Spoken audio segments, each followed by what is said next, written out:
দর্পণের রাজ্যে বন্দী রাজকুমারী। অত্যন্ত দূরের এক রাজ্যে ছিল রাজকুমারী এলিনা।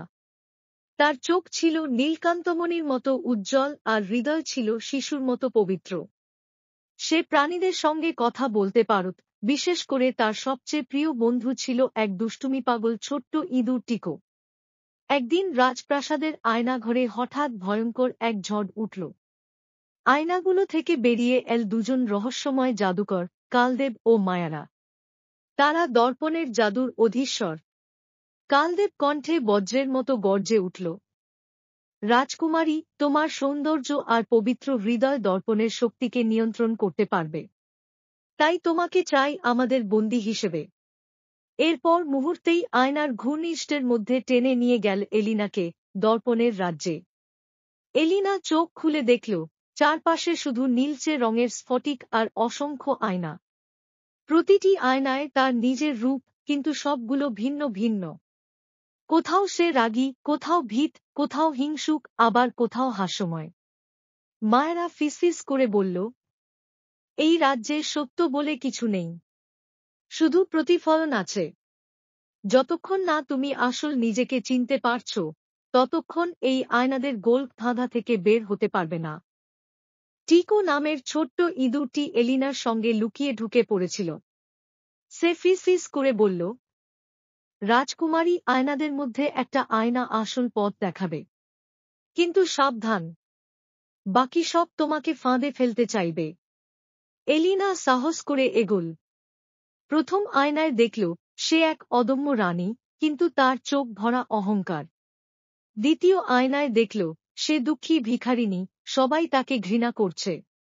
তৃতীয় আয়নায় সে দেখল ছোটবেলায় যেভাবে নির্দোষ হাসত, সেই পবিত্র রূপ। এলিনা বুঝল, সত্যিকারের শক্তি ক্ষমতা বা সম্পদ নয়, বরং সাদামাটা ও সৎ হৃদয়।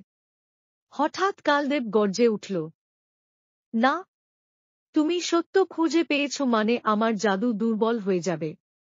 সে বিশাল এক কালো দর্পণ ডেকে আনল, যা সব আলোকে গিলে নিতে পারে। মায়ারা কিন্তু থেমে গেল।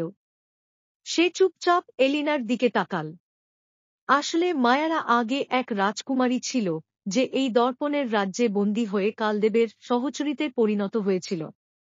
মায়ারা ফিসফিস করে বলল, এলিনা, যদি তুমি আমার হাত ধরো, তবে আমি তোমাকে পথ দেখাব। এলিনা গোলাপি আভায় ঝলমল করা স্ফটিকের সামনে দাঁড়িয়ে দুই টুকরো আয়নার অংশ জুড়ে দিল। সাথে সাথে ঝলসে উঠল আলোকবন্যা। কালদেব চিৎকার করে অদৃশ্য হয়ে গেল। আলো ভেদ করে বেরিয়ে এল আসল দর্পণ, সত্যের দর্পণ। এতে যেই তাকায়, নিজের প্রকৃত সত্তা দেখতে পায়। মায়েরা এতে তাকিয়ে নিজের হারানো রূপ ফিরে পেল। সে আর দুষ্ট ডাইনি নয়, বরং আগের মতো সুন্দরী রাজকুমারী। এলিনা ও টিকো ফিরে এল নিজেদের রাজ্যে। আয়নাঘর এখন আর ভয়ের জায়গা নয়, বরং সত্য দেখার পথ। এলিনা সবার সামনে ঘোষণা করল, সৌন্দর্য বা ক্ষমতা নয়, আমাদের প্রকৃত শক্তি আমাদের সততা, আমাদের ভালোবাসা। রাজ্যে উৎসব হল, আর টিকো পেল রাজপ্রাসাদের অফিসিয়াল ইঁদুর মন্ত্রী উপাধি, যা শুনে সে খুশিতে খিলখিলিয়ে হেসে উঠল।